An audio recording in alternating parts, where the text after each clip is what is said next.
Hello, কেমন আছো বন্ধুরা? আগের ভিডিওতে আমরা দেখেছিলাম আমাদের ক্লাস 12 থার্ড সেমিস্টারের সিলেবাসে থাকা ইউলিসিস নামক কবিতাটির প্রথম অংশ। সেই ভিডিওতে আমি কবিতা সম্পর্কে সমস্ত খুঁটিনাটি ডিটেলস আলোচনা করে দিয়েছিলাম। তোমাদের মধ্যে কেউ যদি এখনো ওই ভিডিওটা না দেখে থাকো, অবশ্যই এইখানে ক্লিক করে তোমরা সেই ভিডিওটা আগে দেখে নাও, তারপর এই ভিডিওটা দেখবে। কারণ ওটা সম্পূর্ণ না দেখলে এই ভিডিওটা কিন্তু বুঝতে অসুবিধা হবে এবং কবিতাটাকেও তোমরা ঠিকঠাক মতন বুঝতে পারবে না। আজকের ভিডিওতে আমরা প্রত্যেকটা লাইনকে ধরে ধরে সম্পূর্ণ কবিতাটাকে পড়ব এবং বোঝার চেষ্টা করব প্রত্যেকটি লাইনের মধ্যে দিয়ে কবি কি বোঝাতে চেয়েছেন তার সহজ ও সরল ব্যাখ্যা। তার সাথে থাকছে প্রত্যেকটি লাইনের ডিটেইলড ভোকাবুলারি। তো চলো শুরু করা যাক। দেখো বন্ধুরা, প্রথমেই বলে দিচ্ছি, যেহেতু এটি একটি কবিতা, তাই আমরা যারা পাঠক আছি তারা সরাসরি লেখকের মনের ভাব কিন্তু বুঝতে পারবো না। কারণ যে কোনো কবি তার কবিতার মাধ্যম দিয়ে কি বোঝাতে চেয়েছেন সেটা কেবলমাত্র কবি জানেন। তিনি কাকে উদ্দেশ্য করে লিখেছেন, কেন লিখেছেন, এই সমস্ত প্রশ্নের উত্তর তো কেবলমাত্র কবি দিতে পারেন। আমরা তো কেবলমাত্র সেই কবিতাটা পড়ে তার মনের ভাব বোঝার চেষ্টা করে থাকি এবং বিভিন্ন থিওরি এবং পসিবিলিটিকে কাজে লাগিয়ে আমরা বোঝার চেষ্টা করি কবি এই কবিতার মধ্যে দিয়ে কি বোঝানোর চেষ্টা করেছেন। তাই তোমরা যদি লক্ষ্য করো, দেখো এখানে আমি প্রত্যেকটা লাইনের দুটো করে অর্থ লিখেছি, যাতে তোমরা এই কবিতাটার মধ্যে দিয়ে কবির মনের ভাব খুব সহজেই বুঝতে পেরে যাও। যেমন দেখো প্রথম লাইনটি, ইট লিটিল প্রফিটস, এর মানে এতে লাভ কম। আমরা এরকম ভাবেও বলতে পারি, আবার এটা খুব বেশি উপকারে আসে না, এরকম ভাবেও বলতে পারি। তো কবি এই দুটো অর্থের মধ্যে কোনো একটি অর্থে কথাটিকে ব্যবহার করতে পারেন। আবার দেখো লাইনটির মানেও দুটোই হতে পারে, ঠিক কি না? তাই আমরা দুটি অর্থ সবসময় মাথায় নিয়ে চলবো, এতে আমাদের যে কোনো কবিতা পড়তে বুঝতে সুবিধা হবে। দ্বিতীয় লাইনে বলছেন, দ্যাট অ্যান আইডল কিং, যে একজন অলস রাজা হয়ে থাকা বা যখন একজন অলস রাজা হয়ে থাকতে হয়। চলো দুটো লাইন পড়ে নিলাম, এবার আমরা সহজ ব্যাখ্যা দেখে নিই এই দুটো লাইনের মধ্যে দিয়ে কবি কি বোঝাতে চেয়েছেন। ইউলিসিস মনে করেন শুধুমাত্র রাজসিংহাসনে বসে থাকার কোনো মানেই নেই। তার মতে এতে একজন বীর বা অভিযাত্রীর জন্য এই জীবন একেবারে মূল্যহীন হয়ে পড়বে। বাই দিস স্টিল হার্ট, এখানে স্টিল মানে হচ্ছে স্থির বা নিস্তব্ধ এবং হার্থ মানে হচ্ছে অগ্নিকুণ্ড বা চুলার আশেপাশের জায়গা। এর মানে এই শান্ত আগুনের পাশে বা গৃহকোণে একটি স্তব্ধ অগ্নিকুণ্ডের পাশে, এই দুটোর মধ্যে যে কোনো একটি অর্থে কবি বোঝাতে চেয়েছেন। অ্যামং দিস ব্যারেন ক্র্যাগস, জেনে রাখো ব্যারেন কথাটির মানে হচ্ছে অনুর্বর বা যে জমিতে কোনো কিছু ফসল হয় না, আর ক্র্যাগ মানে হচ্ছে খাড়া পাথুরে পাহাড় বা দুর্গম পর্বত শৃঙ্গ। আমরা আগের ভিডিওতে ইউলিসিস কবিতাটির সেটিংস বা সময়কাল দেখেছিলাম, কখন এই কবিতাটি লেখা হয়। তো যখন ইউলিসিস ট্রয় যুদ্ধ ও নানান দুঃসাহসিক অভিযানের পর নিজের দেশ ইথাকায় ফেরেন, তখন তিনি জীবনের মুহূর্তগুলি কীরকমভাবে কাটিয়েছিলেন সেটাই বর্ণনা করা হচ্ছিল এই কবিতার মধ্যে দিয়ে। তো এখানে দেখো আমরা জেনেছিলাম যে ইথাকায় তিনি ফিরেছিলেন। ইথাকা সম্বন্ধে তিনি এখানে ইনফরমেশন দিচ্ছেন যে ইথাকা কীরকম একটা দ্বীপ। ইথাকা এমন একটা দ্বীপ যেখানে আশপাশের জমি হচ্ছে অনুর্বর আর তার সাথে পাথর পর্বতে ঘেরা। ওই জন্য তিনি এখানে লিখছেন যে শান্ত অগ্নিকুণ্ডের পাশে বসে আছেন এবং চারপাশে পাথুরে পাহাড়ে ঘেরা। সহজ ব্যাখ্যা বললে ইউলিসিস বলছে এখন এমন একটা জায়গায় সে আছে যেখানে জীবনের কোনো উত্তেজনা বা নড়াচড়া নেই, মানে জীবন যেন থেমে আছে। সে শুধু আগুনের পাশে বসে থাকে আর পাথরের মতো নির্জীব প্রকৃতি তাকে ঘিরে রেখেছে। তো তোমাদের প্রথম স্লাইডটা যেটা আমি পড়ালাম কেমন লাগলো? আশা করছি তোমাদের এরকমভাবে পড়তে ভালো লাগছে। যদি ভালো লাগে তাহলে অবশ্যই এই ভিডিওতে একটি লাইক করে সেটা বুঝিয়ে দাও, আর তার সাথে চ্যানেলটিকে অবশ্যই সাবস্ক্রাইব করে রাখবে, কারণ এরকম ইনফরমেটিভ ভিডিও তোমরা আর কোথাও পাবে না, আর কেউ তোমাদের জন্য এত কষ্ট করে স্লাইড তৈরি করে তোমাদের বোঝাবেও না। তো চলো আমরা পরের স্লাইডে যাই। Matched with an aged wife, এখানে ভালো করে লক্ষ্য করো, ম্যাচেড এখানে যে অ্যাপোস্টপি তারপর ডি লেখা আছে, অ্যাকচুয়ালি এটাকে আর্কিয়েক কন্ট্রাকশন বলা হয়। কন্ট্রাকশন মানে হচ্ছে কোনো জিনিসকে ছোট করা, যেমন এখানে ছিল MATCHED, এখানে ইডি যোগ ছিল আর ইটাকে এখানে উজ্জ করে অ্যাপোস্টপি দেওয়া হয়েছে, ঠিক আছে? তো এটাকে ছোট করে লেখার জন্য এবং কবিতাটিকে সুন্দর একটি রিদমিক ছন্দ দেওয়ার জন্যই কবি এই জিনিসটিকে ব্যবহার করেছেন। এই একই জিনিস আমরা যখন ডোন্ট লিখি, ডু নটকে ডোন্ট করে লিখি, তখনও এই জিনিসটি তোমরা লক্ষ্য করতে পারবে। তো খেয়াল রাখবে, যখনই এই কবিতার মধ্যে আমরা এরকম কন্ট্রাকশন ফর্ম পাবো, তো সেটা হচ্ছে আর্কাইক কন্ট্রাকশন। আর সেখানে অ্যাকচুয়ালি ইডি লেখা ছিল, যেটাকে ছোট করে অ্যাপোস্ট্রফি ডি দেওয়া হয়েছে। তো এই লাইনটির মানে হচ্ছে অবশেষে এক বৃদ্ধ স্ত্রীর সাথে জীবনের মিলন বা একজন বয়স্ক স্ত্রীকে সঙ্গী করা। আই মিট অ্যান্ড ডোল, এখানে মিট মানে হচ্ছে কোনো কিছু মেপে দেওয়া বা ভাগ করে দেওয়া, আর ডোল কথাটির অর্থ হচ্ছে রাজ্য থেকে বেকারদের অর্থ দেওয়া, কিন্তু এখানে বিলি করা অর্থে ব্যবহার করা হয়েছে। তো ইউলিসিস বলছেন তিনি এখন এক বৃদ্ধ স্ত্রীর সাথে জীবন কাটাচ্ছেন, আর রাজা হিসাবে তাকে শুধু নিয়ম নীতি মেনে সমস্ত কিছু ভাগ করে দিতে হচ্ছে প্রজাদের মধ্যে, এমন কাজ যাতে তিনি উৎসাহই পাচ্ছেন না। সেটাই স্বাভাবিক নয় কি? একজন ব্যক্তি যে এত বছর ধরে যুদ্ধের সময় কাটিয়েছেন, সে যদি ওই অবসর সময়ে এইরকমভাবে সময় কাটায়, তার কোনো কিছুতেই উৎসাহ লাগবে না। এরপর ইউলিসিস আরও বলছেন, আনইকুয়াল লস আনটু এ সেভেজ রেস। আনইকুয়াল লজ মানে হচ্ছে ন্যায় বিচারহীন আইন, আনটু এ সেভেজ রেস, সেভেজ মানে হচ্ছে বর্বর বা অসভ্য, আর রেস মানে হচ্ছে একটা জাতি। তো এখানে ইউলিসিস বলতে চাইছেন তিনি এক বর্বর জাতিকে অসম আইন প্রদান করেন। অসম আইন মানে হচ্ছে যেটা ন্যায় বিচারহীন আইন, বা আমরা এরকমভাবেও বলতে পারি অশিক্ষিত জাতিকে ন্যায় বিচারহীন আইন বিলি করি। That hoard and sleep and feed and know not me. That মানে এখানে যারা, মানে সেই সমস্ত বর্বর জাতিকেই বলছে, যারা হর্ড মানে হচ্ছে মজুত করা বা গোপনে জমিয়ে রাখে, অ্যান্ড স্লিপ এবং ঘুমায়, অ্যান্ড ফিড এবং ফিড মানে হচ্ছে এখানে খাওয়া দাওয়া করে শুধু, অ্যান্ড নো নট মি, যারা আমাকে জানে না বা বোঝেই না। তো এর আসল মানেটা কি দাঁড়াচ্ছে? যারা জমায়, যারা ঘুমায়, খায়, কিন্তু আমাকে বোঝে না, বা আমরা এরকমভাবে বলতে পারি যারা শুধু খাওয়া, ঘুম আর সঞ্চয় নিয়ে ব্যস্ত, আমার চিন্তাভাবনা যারা বোঝেই না। সহজ ব্যাখ্যায় দেখলে ইউলিসিস মনে করেন তার প্রজারা শুধুই দৈনন্দিন কাজে ব্যস্ত।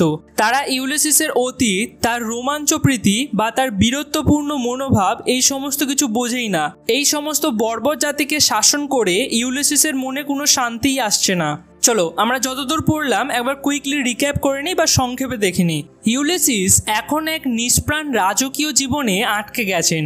গৃহকোণে স্তব্ধ আগুনের পাশে বসে থাকা, এক বৃদ্ধ স্ত্রীর সঙ্গে সময় কাটানো, আর এমন প্রজাদের শাসন করে যারা তাকে বোঝেই না। সব মিলিয়ে জীবনটা যেন তার কাছে বন্ধ খাঁচার মতন হয়ে গেছে। একসময় যিনি দুঃসাহসিক সমুদ্রে অভিযানে অংশ নিতেন, সেই মানুষটির পক্ষে এ জীবন অসহ্য। এবার কবি এই লাইনগুলোর মধ্যে দিয়ে তার মনের যে বিরচিত আত্মার বন্দিত্বতা সেটাকে দেখিয়েছেন।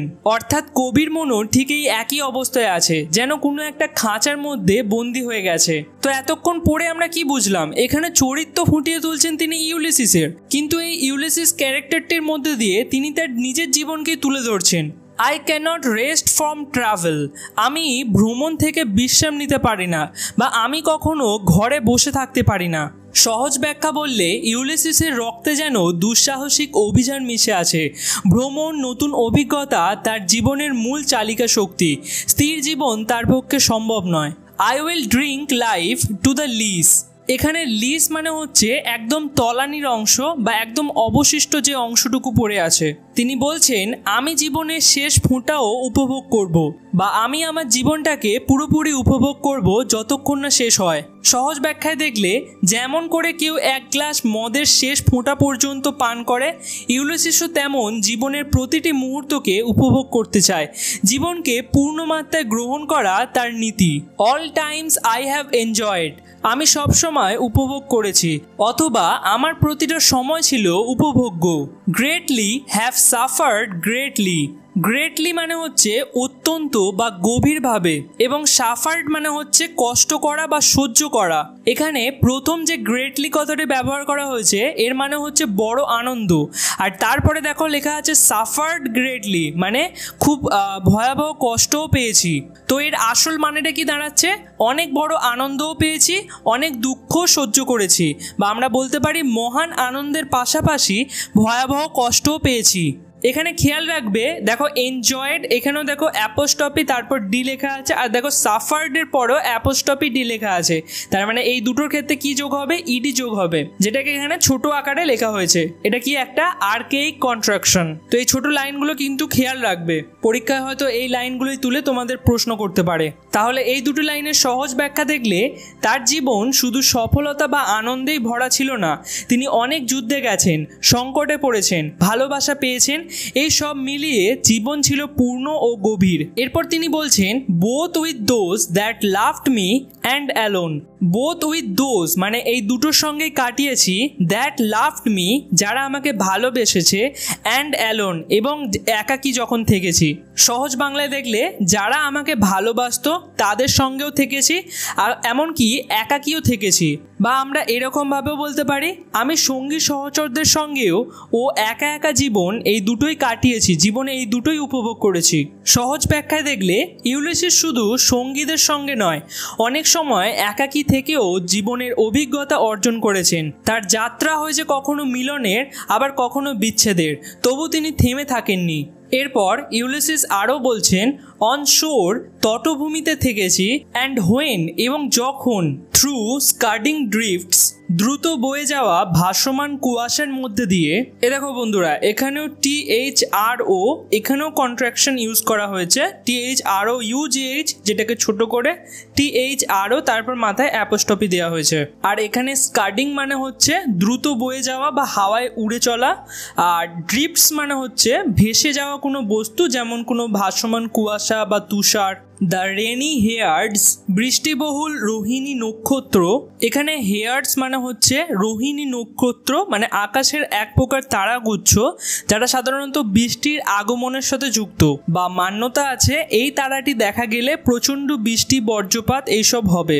ভেক্সড দ্য ডিম সি অন্ধকারাচ্ছন্ন সমুদ্রকে যখন উথাল পাথাল করায়। এখানে জেনে রাখো VEXT ভেক্সড মানে হচ্ছে উথাল করা বা বিরক্ত বা উত্তপ্ত করে তোলা। এটা হচ্ছে VEX ভেক্সের পাস্ট ফর্ম, অর্থাৎ এটা হচ্ছে আর্কেইক পাস্ট। নর্মালি পাস্ট করলে কি হয়, ইডি যোগ হয়ে যায়, কিন্তু এখানে VEXT ব্যবহার করা হয়েছে, যেটাকে আর্কেইক পাস্ট বলা হয়। অর্থাৎ আগেকার যুগে পদ্য বা গদ্যে এই ধরনের পাস্ট ফর্ম ব্যবহার করা হতো। তো এর সহজ বাংলা মিনিং কি হবে? তটভূমিতে থেকেছি, আবার ঝড় বাদলের মাঝে সমুদ্রতেও থেকেছি। বা আমরা এরকমভাবেও বলতে পারি, যখন মেঘ ও বৃষ্টি ভেজা হায়াডিস তারা স্নান সমুদ্রকে উথাল করেছে, তখনও আমি সাগরে থেকেছি। লাইনটির সহজ ব্যাখ্যা দেখা যাক। ইউলিসিস শুধু শান্ত সময় নয়, প্রকৃতির কঠিন পরিস্থিতিতেও নিজের জীবন কাটিয়েছেন। হায়াডেস নামক নক্ষত্রপুঞ্জ যখন বৃষ্টি আনে, সেই সময় তিনি সমুদ্র যাত্রা করেছেন। এই লাইনটি তার দুঃসাহসিকতা ও নির্ভীক মনোভাবকে প্রকাশ করে।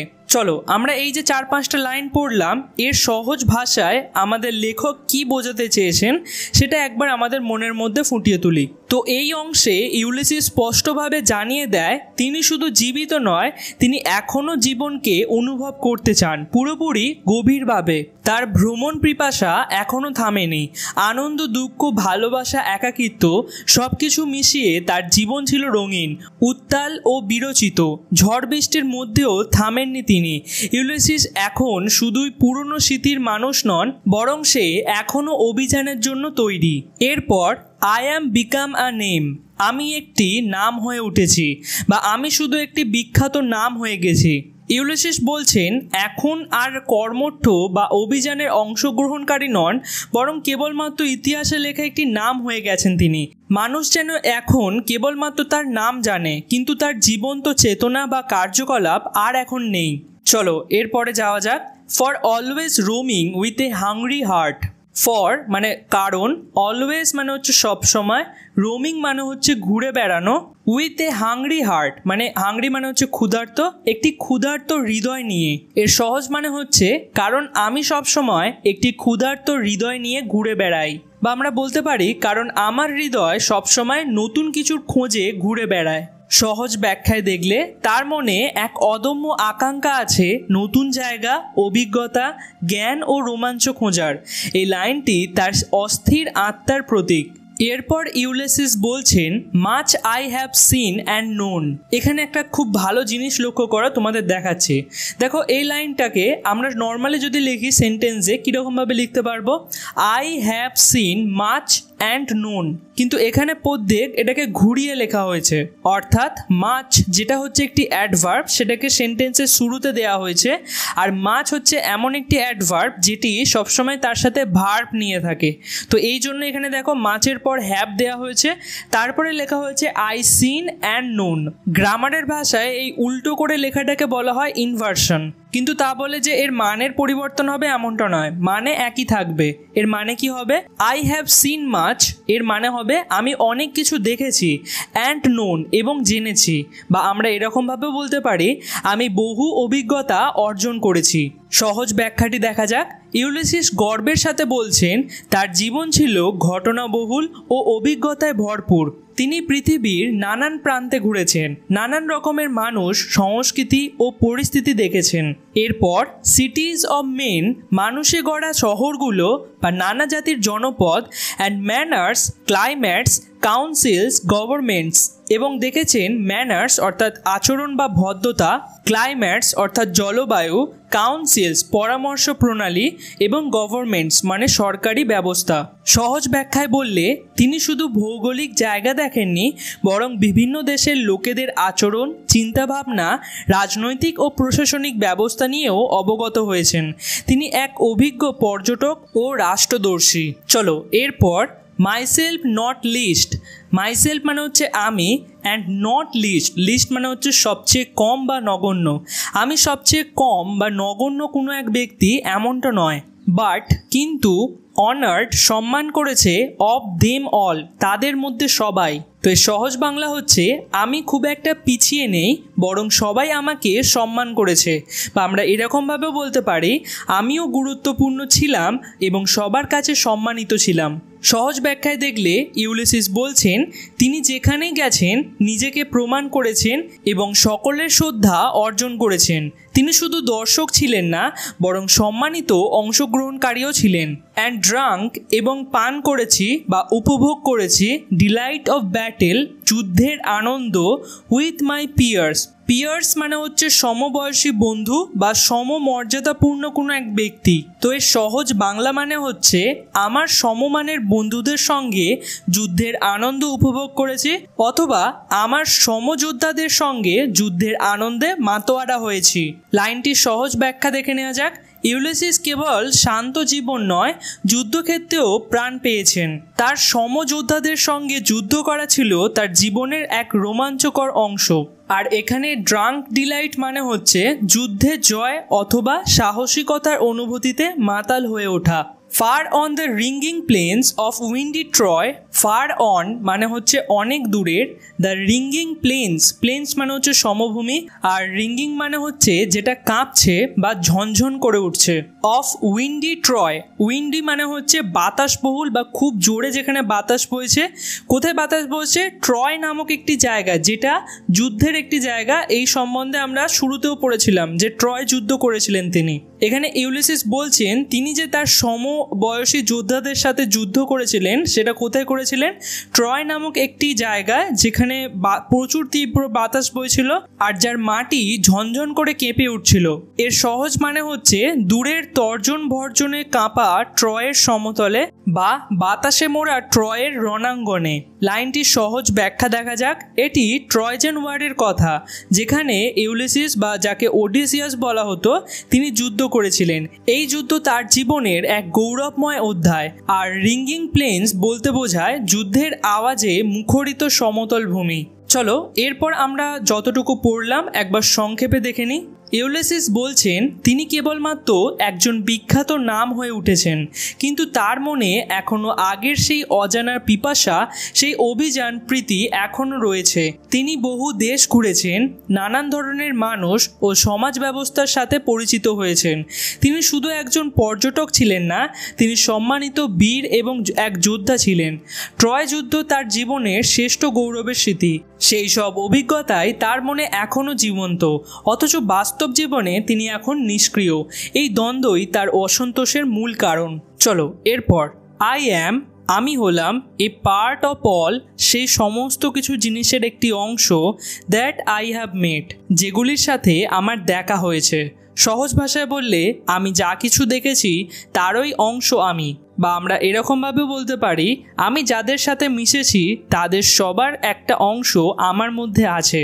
লাইনটির সহজ ব্যাখ্যা দেখলে ইউলিসিস বলছেন তার জীবনের প্রতিটি অভিজ্ঞতা তার চরিত্রে কিছু না কিছু অংশ রেখে গেছে। তিনি প্রতিটি মানুষের প্রতিটি অভিযানের সঙ্গে এমনভাবে জড়িত ছিলেন যে এখন তিনি তাদেরই অংশ হয়ে গেছেন। পরের লাইন, ইয়েট তবুও অল এক্সপিরিয়েন্স, প্রতিটি অভিজ্ঞতা ইজ অ্যান আর্চ। আর্চ মানে হচ্ছে ইউ শেপ আকৃতির কোনো একটা জিনিস। এখানে আর্চ বলতে একটি ইউ আকারের দরজাকে বোঝানো হয়েছে। ওয়্যার থ্রো মানে হচ্ছে যার মধ্যে দিয়ে বা যেখান দিয়ে। সহজ বাংলা মানে হচ্ছে তবুও প্রতিটি অভিজ্ঞতা যেন একটি খিলান বা একটা দরজা, বা আমরা এরকমভাবে বলতে পারি সব অভিজ্ঞতাই যেন একটি গেটওয়ে বা প্রবেশদ্বার। লাইনটির সহজ ব্যাখ্যা হচ্ছে ইউলিসিস মনে করেন প্রতিটি অভিজ্ঞতা নতুন কোনো দুনিয়ার দ্বার খুলে দেয়, এগুলো তাকে আরও অজানার দিকে ঠেলে দেয়। চলো এর পরের স্লাইডে যাওয়া যাক। গ্লিমস মানে হচ্ছে ঝলমল করা, দ্যাট আনট্রাভেলড ওয়ার্ল্ড। আনট্রাভেলড মানে হচ্ছে যেখানে যাতায়াত হয়নি বা যেটা অনাবিষ্কৃত, যেটাকে আবিষ্কার করা হয়নি। হুজ মার্জিন ফেডস, যেটার মার্জিন মানে হচ্ছে প্রান্তর, ফেডস মানে হচ্ছে ঝাপসা হয়ে যায়। সহজ বাংলা মানে হলো যেখানে ঝলমল করে সেই অজানা জগৎ বা সেই অনাবিষ্কৃত জগতের প্রান্তর ঝাপসা হয়ে যায়। সহজ ব্যাখ্যা হচ্ছে প্রতিটি নতুন অভিজ্ঞতা একটি নতুন দুনিয়ার আভাস দেয়, যে দুনিয়া সে এখনও আবিষ্কার করেনি। এই দুনিয়া কখনো স্পষ্ট হয় না, সবসময় দিগন্ত রেখার মতন দূরে থাকে, যা হাত দিয়ে ছোঁয়ার বাইরে। এরপর for ever and for ever when I move, এখানে লক্ষ্য করো ফরএভার কথাটিকে দুবার লেখা হয়েছে। প্রথমে যে ফরএভার লেখা হয়েছে সেটাকে কেটে লেখা হয়েছে, কেন? কারণ সেন্টেন্সের শুরুতেই জোর দেওয়ার জন্য। এরকম ডবলভাবে লেখাকে পোয়েট্রিক রিপিটিশন বলা হয়। দুটোরই মানে হচ্ছে চিরকাল ধরে বা চিরদিনের জন্য। হোয়েন আই মুভ, যখন আমি এগোই। সহজ বাংলা মানে হচ্ছে আমি যতই এগোই ততই তা সরে যায়। কোন জিনিসটা সরে যায়? এখানে ওপরেই লাইনে বলেছে যে নতুন অভিজ্ঞতা বা নতুন দুনিয়ার যে দ্বার, সেই দ্বারটা আমার কাছ থেকে দূরে সরে যায় যতই আমি আগে এগোই। অর্থাৎ ইউলিসিস ব্যাপক কবি চাইছেন যে নতুন কিছু অভিজ্ঞতা করতে, নতুন কিছুর দিকে এগোতে, কিন্তু সেটা ততই আগে এগিয়ে যাচ্ছে, ততই তার কাছ থেকে দূরে সরে যাচ্ছে। এবার লাইনটির সহজ ব্যাখ্যা দেখা যাক। ইউলিসিসের অভিযানের ইচ্ছা কখনো শেষ হয় না, যতই সে এগোয় নতুন অজানার প্রতি আকর্ষণ ততই বাড়ে। এটা এক অনন্ত অনুসন্ধান। এরপর হাউ ডাল, কতটা একঘেয়ে বা বিরক্তিকর, ইট ইজ টু পজ, এরকমভাবে থেমে যাওয়া, টু মেক অ্যান এন্ড, এটাকে এরকমভাবে শেষ করে দেওয়া। সহজ বাংলা মানে হচ্ছে থেমে যাওয়া কতটা বিরক্তিকর, বা আমরা এরকমভাবে বলতে পারি শেষ হয়ে যাওয়া কতটা একঘেয়ে ব্যাপার। লাইনটির সহজ ব্যাখ্যা হচ্ছে জীবনের অভিযানহীনতা তাকে হতাশ করে। তার মতে থেমে যাওয়া মানে জীবনের গতিকে মেরে ফেলা, যা তার মতন অভিযাত্রী মানুষের জন্য বেদনাদায়ক। চলো পরের স্লাইডে যাওয়া যাক। টু রাস্ট, রাস্ট মানে হচ্ছে মরিচা পড়া বা ক্ষয়প্রাপ্ত হওয়া। আনবার্নিশেড মানে হচ্ছে অমসৃণ বা উজ্জ্বল, যার উজ্জ্বলতা কমে যায়, ঠিক আছে, এমন কোনো জিনিস। নট টু শাইন, যেটা চকচক করে না, ইন ইউজ, যখন ব্যবহার করা হয়। অর্থাৎ এটা মরিচা পড়ে অমসৃণ হয়ে যায় এবং যখন এটাকে ব্যবহার করা হয় আর সেরকম চকচক করে না। সহজ বাংলা মিনিং হচ্ছে ব্যবহারে না এসে মরিচা পড়া, উজ্জ্বল না হওয়া এবং ব্যবহার ছাড়া নিস্তেজ হয়ে যাওয়া। লাইনটির সহজ ব্যাখ্যা হচ্ছে যন্ত্র যেমন না ব্যবহার করলে মরিচা ধরে, তেমনি মানুষ নিষ্ক্রিয় হয়ে থাকলে তার শক্তিও হারায়। এখানে ইউলিসিস নিজেকে যন্ত্রের মতন ভাবছেন, যাকে ব্যবহার না করে অবহেলিত করে রাখা হয়েছে। অ্যাজ দো, যেন, টু ব্রিথ ওয়ার লাইফ, নিঃশ্বাস নেওয়াটাই কেবল জীবন। ইউলিসিস বলছেন যেন নিঃশ্বাসই জীবন, কেবল নিঃশ্বাস নিলেই জীবন হয়। লাইনটির সহজ ব্যাখ্যা হচ্ছে শুধু বেঁচে থাকাই জীবনের মানে নয়। ইউলিসিস মনে করেন জীবনের প্রকৃত অর্থ হচ্ছে কাজ করা, অন্বেষণ করা, রোমাঞ্চ খোঁজা। লাইফ পাইলড অন লাইফ, জীবনের ওপর স্তূপাকৃত হয়ে আছে। পাইল্ড মানে হচ্ছে স্তূপ করা বা কোনো কিছু জমা করা। ওয়ার অল টু লিটিল, তবুও তা খুবই অল্প বা তবুও তা যথেষ্ট নয়। এর সহজ ব্যাখ্যা হচ্ছে সে যদি বহুবার জন্ম নিত তবুও প্রতিটা জীবনই তার অভিযানের আকাঙ্ক্ষা পূরণ করতে অল্পই হতো। এই লাইনটি তার অশেষ আকাঙ্ক্ষার পরিচয় দেয়। চলো ইউলিসিস আর কি বলছেন দেখা যাক। And of one to me, আর এই একটি জীবনের বা আমার এই একমাত্র জীবনের লিটিল রিমেন্স, খুব অল্পই বাকি বা খুব অল্পই পড়ে আছে। সহজ ব্যাখ্যা হচ্ছে ইউলিসিস উপলব্ধি করেছেন তার জীবনের অনেকটা সময় চলে গেছে আর সামান্য সময় বাকি আছে, কিন্তু তবুও সেই সামান্য সময়টাকেও সে নিষ্ক্রিয়ভাবে কাটাতে চায় না। এরপর but every hour is saved, কিন্তু প্রতিটি মুহূর্তেই সংরক্ষিত বা জীবনের প্রতিটি মুহূর্তই মূল্যবান। লাইনটির সহজ ব্যাখ্যা দেখলে ইউলিসিসের মতে প্রতিটি ঘন্টা যদি সঠিকভাবে কাজে লাগানো হয় তাহলেই জীবন অর্থপূর্ণ হবে। সময় নষ্ট নয়, প্রতিটি সময়ের সদ্ব্যবহার জরুরি। চলো একবার সহজে আমরা সংক্ষেপে দেখে নিই যতটুকু পড়লাম। ইউলিসিস জানেন তার জীবনের বড় একটা অংশ শেষ হয়ে গেছে, কিন্তু তার আত্মা এখনও অজানার জন্য ছটফট করে। তার মনে হয় অভিজ্ঞতা শুধু শেখার মাধ্যম নয়, বরং নতুন এক দিগন্তের দরজা। জীবন থেমে গেলে মানুষের মধ্যেও মরিচা পড়ে যায়, তাই সে থেমে যেতে চায় না। শুধু নিঃশ্বাস নেওয়াই জীবনের মানে নয়, বরং অভিযান করা, শিখে চলা, জয় করা, এগুলোই হচ্ছে তার জীবনের সত্যিকারের অর্থ। ফ্রম দ্যাট এটার্নাল সাইলেন্স, সেই চিরন্তর নীরবতার বাইরে, সামথিং মোর, আরও অনেক কিছু আছে। সহজ বাংলা মানে হচ্ছে সেই চিরন্তর নীরবতার বাইরে আরও কিছু, বা সেই নীরব অনন্ততার বাইরে থেকে নতুন কিছু। লাইনটির সহজ ব্যাখ্যা হচ্ছে ইউলিসিস বুঝিয়ে দিচ্ছেন যে মৃত্যু বা যেটাকে এটার্নাল সাইলেন্স বলা হয় শুধু শেষ নয়, সেখানেই আমাদের জীবন শেষ নয়। তিনি মনে করেন তারপরেও আরও কিছু আছে। তিনি সেই অজানার খোঁজে বের হতে চান। তার মন বলে মৃত্যুর পরেও এমন কিছু হতে পারে যা আরও গভীর আর গুরুত্বপূর্ণ। এরপর আ ব্রিঙ্গার অফ নিউ থিংস, ব্রিঙ্গার মানে হচ্ছে নতুন কিছু নিয়ে আসার বাহক বা এমন কিছু যা নতুন জিনিসকে বহন করে নিয়ে আসে। অর্থাৎ এই লাইনটির সহজ ব্যাখ্যা হচ্ছে এই যে সামথিং মোর, এটা হচ্ছে এমন কিছু যা নতুন কিছু নিয়ে আসে, এবং সেই নতুন জিনিসটি কি? নতুন অভিজ্ঞতা, নতুন জ্ঞান বা নতুন রহস্য। ইউলিসিস সেই নতুন বাহকের সন্ধানই করছেন। অ্যান্ড ভাইল ইট ওয়ার, ভাইল মানে হচ্ছে অপমানজনক, এবং এটা অপমানজনক হবে বা এটা লজ্জাজনক ও অর্থহীন হবে। ফর সাম 3 সানস, 3 দিনের জন্য। দেখো এখানে লক্ষ্য করো, সান এখানে দেখো এস যোগ হয়েছে, কিন্তু আমরা জানি যে সান বা সূর্য সেটা এই সৌরজগতের মধ্যে একটি আছে। তাহলে এখানে সানস ব্যবহার করা হয়েছে সূর্য উদয়ের ক্ষেত্রে, অর্থাৎ একটা দিনের ক্ষেত্রে। তো এখানে সানস বলতে দিন বোঝাচ্ছে, ঠিক আছে? তো 3 দিনের জন্য।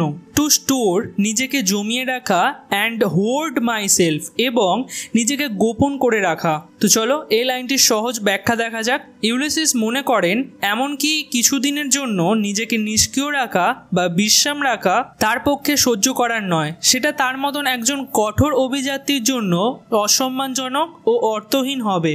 তিনি মনে করেন জীবনের প্রতিটা মুহূর্তকেই কাজে লাগাতে হবে। অ্যান্ড দিস গ্রে স্পিরিট, এবং এই ধূসর আত্মা, ইয়ার্নিং ইন ডিজায়ার, ইয়ার্নিং মানে হচ্ছে আকাঙ্ক্ষা করা, ইন ডিজায়ার, ডিজায়ার মানে হচ্ছে প্রবল বাসনা। লাইনটির সহজ বাংলা মানে হচ্ছে আর এই ধূসর আত্মা এখনো তীব্র আকাঙ্ক্ষায় কাতর, বা বয়সের ছাপ পড়া মনের মধ্যেও রয়েছে প্রবল বাসনা। আমরা জানি স্পিরিট মানে আত্মা, কিন্তু গ্রে স্পিরিট মানে হচ্ছে যে আত্মাটি বয়স্ক হয়ে গেছে, ধূসর হয়ে গেছে। তো এখানে বয়সের ছাপ পড়ার জন্য গ্রে স্পিরিট কথাটিকে ব্যবহার করা হয়েছে। সহজ ব্যাখ্যা দেখা যাক। যদিও সেই বয়স্ক হয়েছে গ্রে স্পিরিট, তবুও তার মন এখনো নতুন জ্ঞান, অভিজ্ঞতা ও রোমাঞ্চের জন্য ব্যাকুল। তার আকাঙ্ক্ষা এখনো দমে যায়নি। টু ফলো, অনুসরণ করা, নলেজ, জ্ঞানকে, like a sinking star, sink মানে হচ্ছে ডুবে যাওয়া, সিঙ্কিং স্টার মানে যে তারাটি ডুবে যায়। লাইনটি সহজ মানে হচ্ছে জ্ঞানকে অনুসরণ করতে চায় যেমন ডুবে যাওয়া তারাটি করে থাকে, বা জ্ঞানের পেছনে পেছনে ধাওয়া করি যেমন অস্তগামী নক্ষত্র করে থাকে। লাইনটির সহজ ব্যাখ্যা হচ্ছে তিনি জ্ঞানকে অনুসরণ করতে চান যেইভাবে কেউ শেষ আলো পর্যন্ত এগিয়ে যায়। শ্রিঙ্কিং স্টার মানে এখানে কবি বুঝিয়েছেন যে এমন একটি জিনিস যা যতই অদৃশ্য হোক তবুও তার পেছনে ছোটা। এটা তার অর্থাৎ ইউলিসিসের জ্ঞানের প্রতি সীমাহীন তৃষ্ণার প্রতীক। বিয়ন্ড মানে হচ্ছে বাইরে, দ্য আটমোস্ট বাউন্ড, আটমোস্ট মানে হচ্ছে সর্বোচ্চ, বাউন্ড মানে হচ্ছে সীমানা, সর্বোচ্চ সীমানারও বাইরে, অফ হিউম্যান থট মানুষের চিন্তা ভাবনার। লাইনটির বাংলা মানে হচ্ছে মানুষের চিন্তার শেষ সীমারও বাইরে বা মানব মনের সীমা ছাড়িয়েও। চলো এই লাইনটির পরের স্লাইডে সহজ ব্যাখ্যা দেখে নিই। ইউলিসিস শুধু সাধারণ জ্ঞান নয়, সে সেই জ্ঞান বা অভিজ্ঞতার খোঁজে এমন জায়গায় যেতে চান যা মানুষের কল্পনাকেও অতিক্রম করে যায়, সেই সীমানার পেছনে যেতে চায়, একদম অজানার গভীরে। এবার আমরা এই যে 2-4 লাইন পড়লাম সেটাকে একবার সংক্ষেপে সহজ ভাষায় দেখে নিই। ইউলিসিস বলছেন মৃত্যুর নীরবতাও তাকে থামাতে পারে না। তিনি মনে করেন তার জীবনের উদ্দেশ্য এখনও শেষ হয়নি, কিছুদিন অলস হয়ে বসে থাকাটাও তার কাছে পাপ সম। তার আত্মা এখনও অদম্য নতুন অভিজ্ঞতা ও জ্ঞানের পিপাসায় ছুটে চলেছে। সে জ্ঞানকে অনুসরণ করতে চায় ঠিক যেমন কেউ অস্তগামী নক্ষত্রের পেছনে ছুটে যায়, যেখানে পৌঁছানো মানুষের ভাবনারও বাইরে। এই অংশে কবি ইউলিসিসের জ্ঞানের প্রতি তৃষ্ণা, আত্মিক অস্থিরতা ও মহৎ জীবনের আকাঙ্ক্ষাকে তুলে ধরতে চেয়েছেন। তো বন্ধুরা, আজকের ভিডিওতে আমি এখানেই থামছি। আর 3টে স্ট্যাঞ্জা পড়ে আছে, যেটা আমি পরের ভিডিওতে পড়িয়ে দেবো। তো তোমাদের যদি ভিডিওটা সত্যি ভালো লেগে থাকে তাহলে অবশ্যই এই ভিডিওতে একটি আমি লাইক আশা করছি। আর তার সাথে তোমরা যদি এরকমই হেল্পফুল কন্টেন্ট রেগুলার পেতে চাও, ডেলি পেতে চাও, তাহলে অবশ্যই চ্যানেলটিকে সাবস্ক্রাইব করে রাখো। এই চ্যানেলে 110টা সাবস্ক্রাইবার হয়ে গেলেই আমি ইউলিসিসের 3rd পার্টটি আপলোড করব। আর তার সাথে যদি এই যে আজকে যে পড়ালাম সেটা যদি ফ্রি পিডিএফ তোমরা পেতে চাও, অবশ্যই আমাদের কমেন্ট সেকশন চেক করো, সেখানে আমি সমস্ত আমাদের চ্যানেলের লিঙ্ক দিয়ে দিয়েছি। তো তোমরা সেখান থেকে আমাদের টেলিগ্রাম চ্যানেল এবং আরও সমস্ত চ্যানেলে জয়েন হয়ে যাও, সেখানে আমি পিডিএফ আপলোড করে দেবো। তো দেখা হচ্ছে পরের ভিডিওতে, ততক্ষণের জন্য বাই বাই।